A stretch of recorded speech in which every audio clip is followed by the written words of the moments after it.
Welcome to the Wealth Builders Podcast. I'm Billy Eppehart, and on this show, you're going to hear from industry leaders in business, real estate, and investing. Our Wealth Builder coaches and myself are excited to teach you how to make sense of making money for making a difference. Okay, let's get started.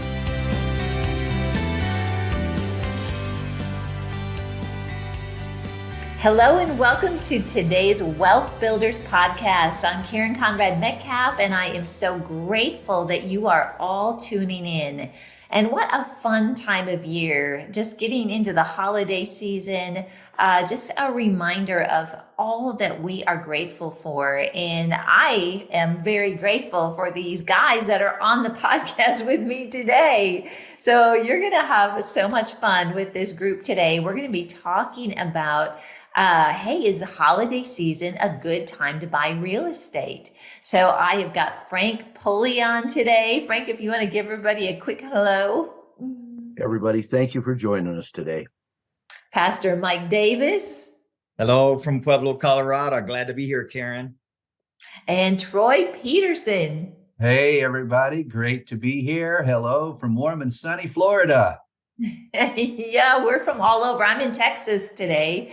So we really have a lot of geography covered here with our podcast. Hey, quick reminder too, that if you have not yet registered for our Wealth Builders Conference, you want to secure your seat. And we have just a couple VIP tickets left. Hopefully by the time this podcast airs, there'll be some more left for you. But I think this year, I would just love to encourage you to be a part of this conference. I think it's going to be amazing. There's so much going on. I know just talking to Billy and to other speakers, everybody is very much looking forward to it, has a lot to share. So if you want to get registered for that, go to wealthbuilders.org/events. And we look forward to seeing you there. All right, guys. So this is a fun discussion for us. Is the holiday season the right time to buy real estate? So I would just love to ask each of you to give us your thoughts on it. And then in the meantime, if you've got any comments on really the current market conditions, I think that would give us a really good foundation for this discussion as well. So Troy Peterson, we're going to start with you. All right. So, I have so many people that look at this holiday season and they think, gee, I want to take time off. I want to relax a little bit. And I look forward to a little downtime for the holiday season too. But I still never forget to shop this time of year. I find it a great time of year to get the best deals. In fact, I just signed a contract on a property, $156,000 purchase price, a $245,000 value. The kind of stuff that can happen over the holiday season really is a huge bonus to you. It's like people that are selling this time of year, they are anxious to get rid of. So their motivation level tends to be a little bit high. So if you're not out shopping right now, you could be missing a good opportunity. Is that right? Yes. I totally agree with that. And that's really a great testimony, Troy, of something that has happened to you during the holiday season. Frank, I want to go to you next to get your comments on it. And what do you think are some of the things that contribute to, or maybe you ask it this way, what are some things that us as buyers should tune into to take advantage of this time to purchase properties? Well, I think we need to test or look at seller motivation. If something's been on the MLS for 2 or 3 months, that's probably a motivated seller. I've made some of my best deals in December. I come from the retail business, and all the people that shop, my high-end clients that were realtors, took the month of December off. And I thought, gosh, when I get into real estate, that's going to happen to me. But it's not been true, but in a really good way. Yeah, I mean, I think just looking at seller motivation, looking to make sure the property truly fits what your business mold is going to be, I think those are key things. That's awesome. So I'm hearing 2 resounding yeses. The holiday season is a great time to buy. Pastor Mike, what do you think? Ding, ding, ding, ding, ding. Yes, you have your third Resounding yes. But it sounds like Troy did a Black Friday. I didn't know there's Black Friday sales for real estate, but it sounded like his was a Black Friday sale. Sounds like it. Yeah, it was, man. It was great. That's called the favor of God. And, we can claim that, Karen, that Psalms chapter 5, verse 12, that, we're surrounded with favor, and that favor is abounding even in the month of December. And so I agree with Frank as well, that if you look on the MLS and look for homes that have been on the market for 2 or 3 months, you're probably going to have a tremendous motivated seller. And there's a lot of people for foreclosures, as far as the banks are concerned. They want it off the books as well. And so I think this is a great time to be out there and look and keep your ear to the ground. Yeah, that's so good. And, it is a lot of people, investors, the competition drops off because a lot of real estate investors check out and they're like, and I'm done for the year. There's nothing wrong with that. But we've personally purchased really good properties at this time of year. And just like Troy, we just actually went under contract on a property as well. And I think it's just a time where people that do have their house on the market, they really want to sell it. If you guys been in a position where you're trying to sell a home during the holiday season, and it's like you've got your stuff all over, you're trying to wrap presents, get your Christmas decorations up, and then all it's like, oh my goodness, we have a showing. So I think that people just mentally are at that point. Like if their house is for sale, they just want to sell it so they can enjoy, their Christmas, New Year's in their house and move on. I think there's probably some tax reasons out there too, where people don't want to carry a property over into the next tax year. So Frank, can you maybe talk about that a little bit and, just to educate us on what some of those advantages might be to get something taken care of this year? Well, if you can sell a property and get things all wrapped up before the end of the year, then it doesn't necessarily carry over to the next year. However, if you got a good accountant, sometimes if there's been some losses or gains, they can put those over to the next year, depending on what your situation is. Now, for those of you that are dealing with like REOs and banks, they are very motivated to try to get those non-performing assets off of their books before the end of the year. As a matter of fact, if you make an offer, that's going to be a requirement, because if you don't close by December 31st, which can be a little tricky with title companies because of the holidays, all bets are off. But they're golden opportunities to buy REOs right now. Oh, that is really interesting. So I've not really had experience in REOs, but maybe because that is a high motivator here right during the holiday season. Let's dig into that a little bit. What would be some of the first steps, or how would people locate REOs to know how to even find if they're available? Frank, I'm going to go back to you, and then guys, if you guys could jump in on that topic too. That's a great question. They're going to be listed on the MLS as bank owned. Troy, you want to take it from there? Yeah, they will be on the MLS. You can also look at websites like Fannie Mae, Freddie Mac, HUD, or VA. Those are all different types of REO properties that come in. HUD sometimes will use a management and marketing contractor in your area. So if you look at their website at hudhomestore.com, you can see properties that might be posted before they're on the MLS. Because they're not using a mass area broker. VA sometimes also, they all like to get properties off their books this time of year. And some of them will even offer some pretty slick incentives for you to get closed this early. So I'd be looking at that. Our foreclosure inventory is not as high right now as it has been in recent years. Which also means if you find something out there in your area, they're going to be even more motivated to try to get it off. So it'd be a really good thing to be looking at. That's great. Mike, I know you've got a good friend that is a banker. What do you think about this REO, this foreclosure opportunity?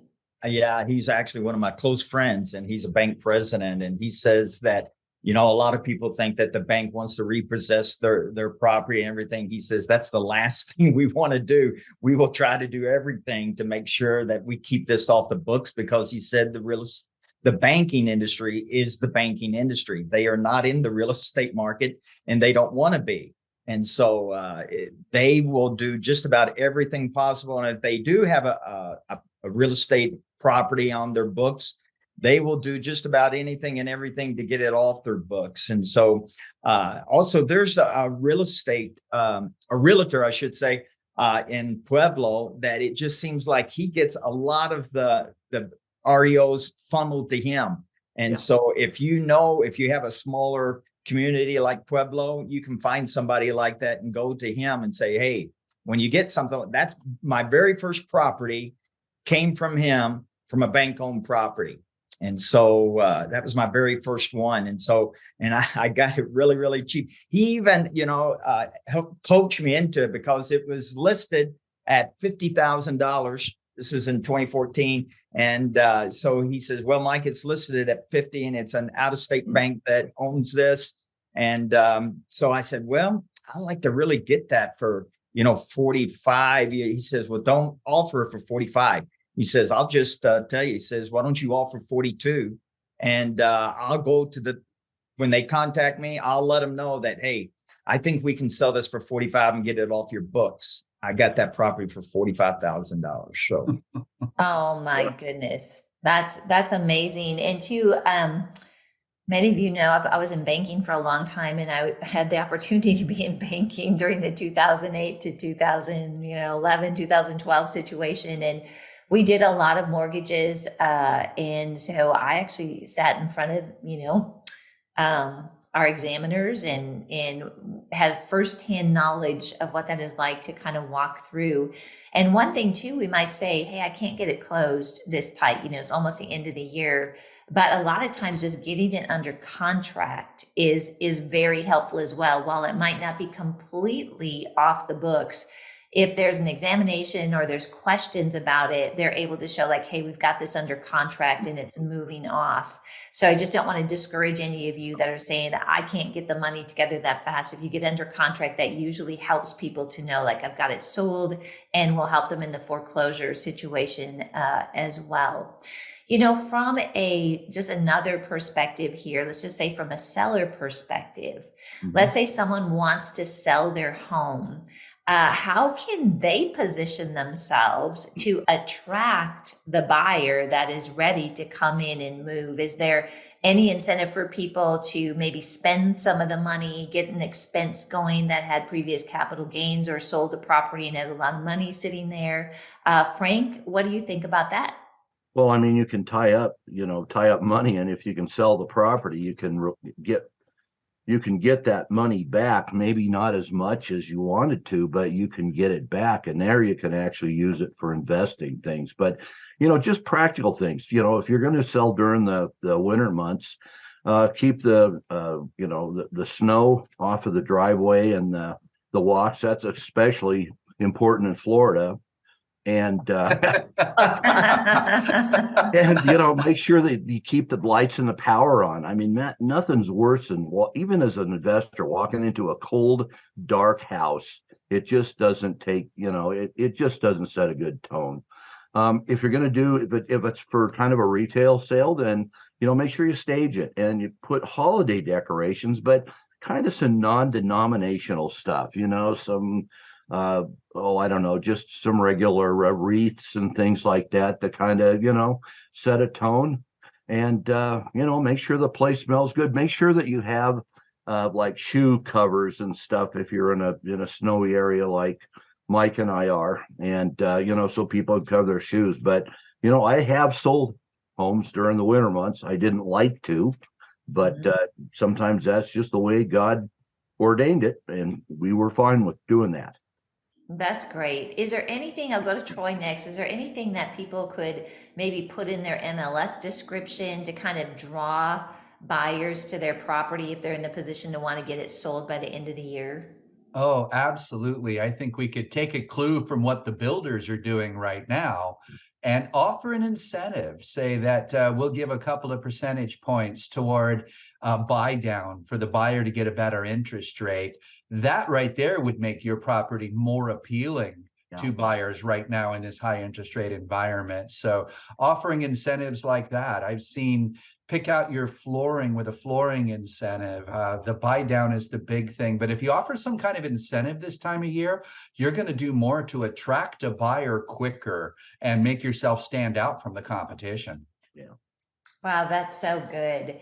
Mike, what are your thoughts on this? And I would love some of the ideas too on how to attract the right buyers, like people that maybe are transferring in and there's not a lot of, inventory available at this time. What would you suggest?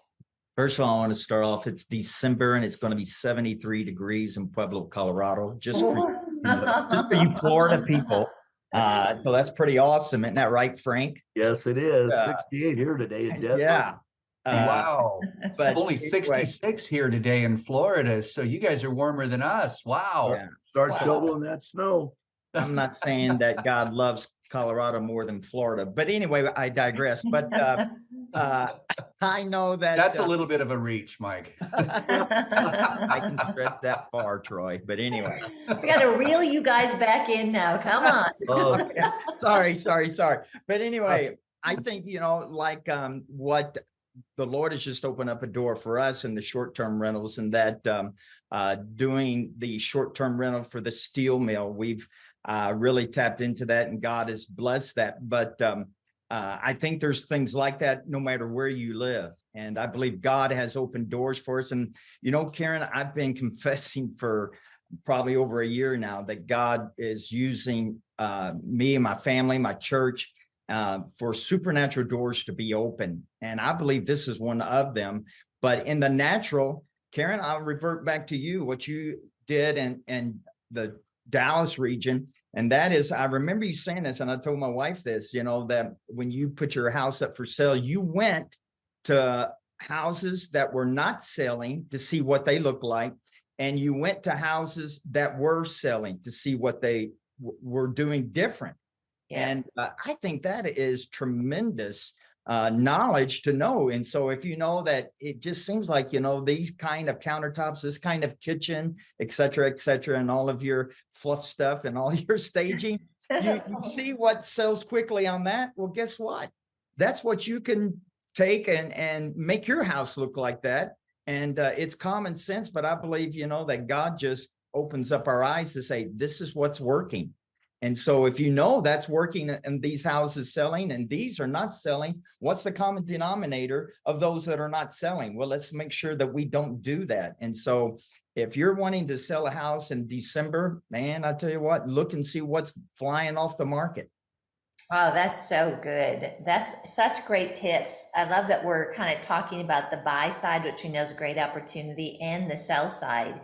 And the things that we were just talking about on the sell side, when people don't do those things, that actually creates the opportunity to come in and buy, at a really good price. I think too, there's a lot of estates out there.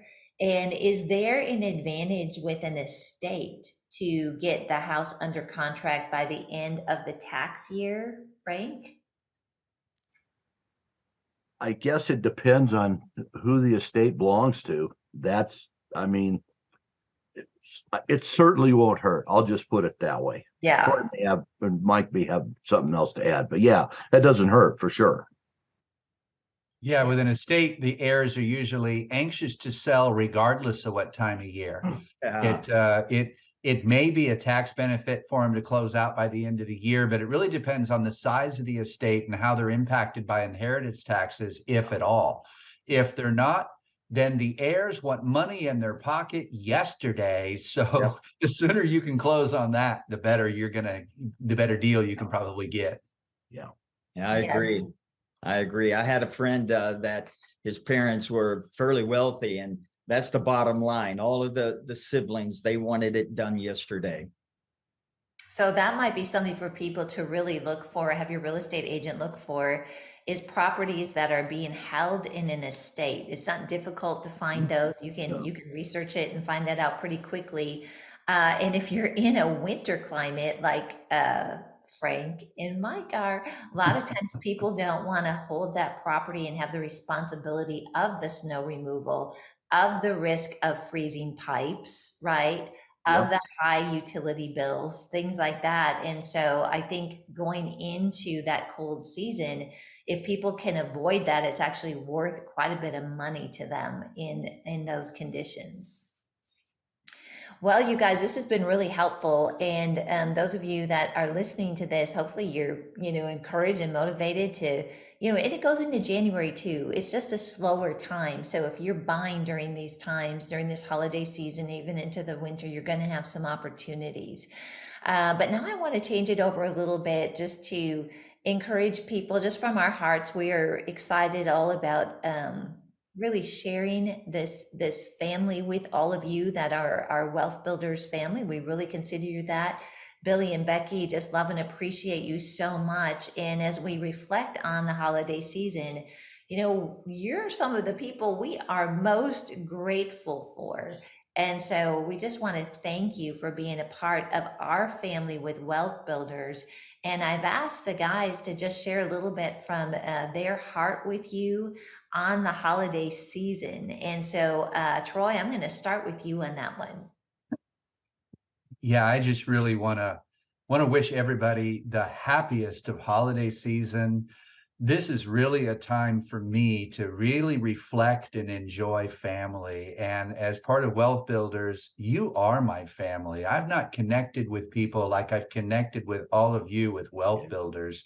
I look forward to our times to get together. I can't wait for the conference that's coming up in February to be able to see many of your faces and get to meet even more people as this family continues to grow.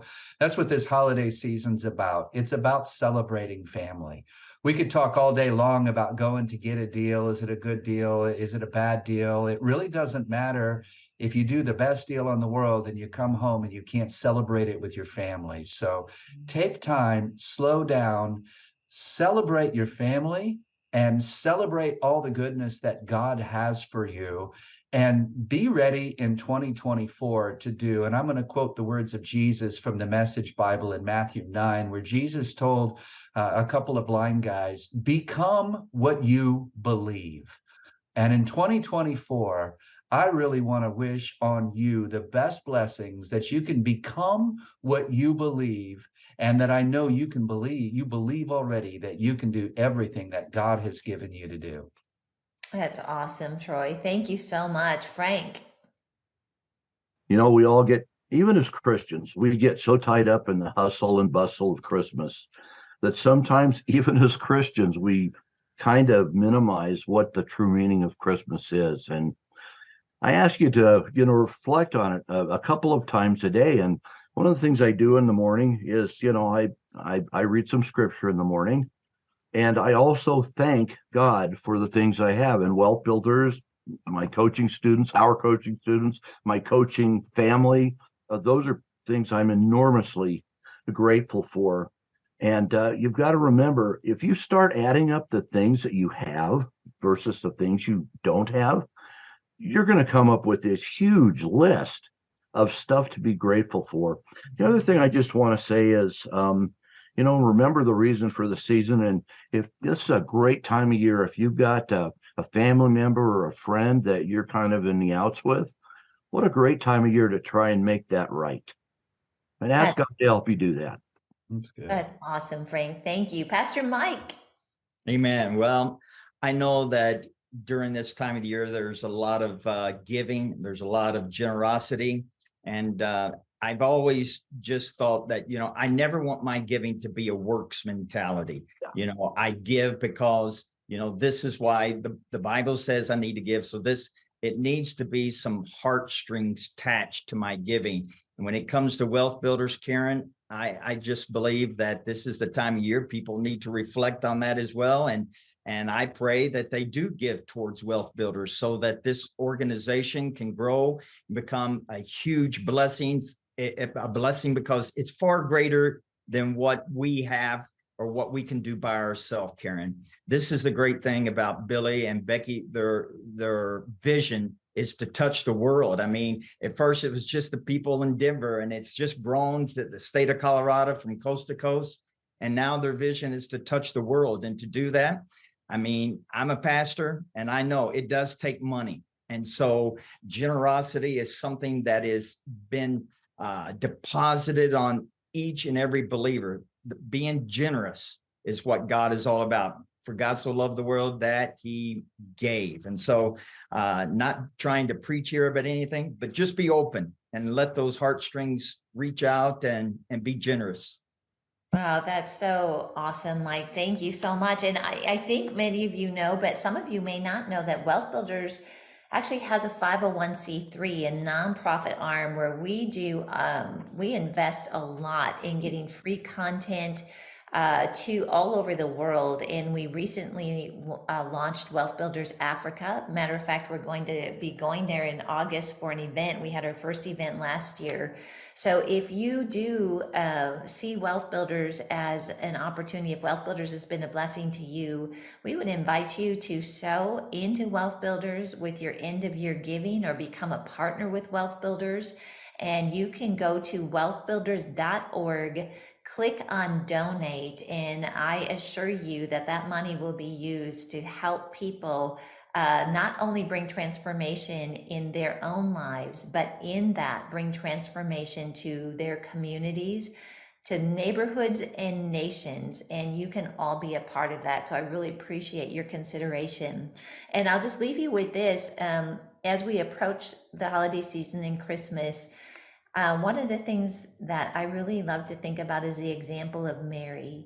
Do you know, she had an opportunity to really plant this amazing seed that God was presenting to her to carry Jesus. And her response to that was one of faith. And in that, you know, what miracle, what vision, what dream is God extended and offer for you to receive and say yes to? So as you read the beautiful Christmas story, there's so many elements in there. I just want to encourage you that God has amazing plans for you. And even though it may seem impossible what he's putting on your heart, if we just say yes, like Mary did, we can ask how it's going to happen, right? We're not doubting. But in that, I believe that's one of the greatest gifts that we can give back to Jesus, who has provided everything for us. So guys, I want to thank you so much for being on this podcast. I again want to thank all of you, the Wealth Builders family, for being a part of Wealth Builders. God bless you. Merry Christmas and have an amazing holiday season. Thanks for listening to the Wealth Builders Podcast. If you've enjoyed this podcast, please rate and review the show. If you want to learn more about who we are, visit our website at wealthbuilders.org and check us out on Facebook. We'll see you next time.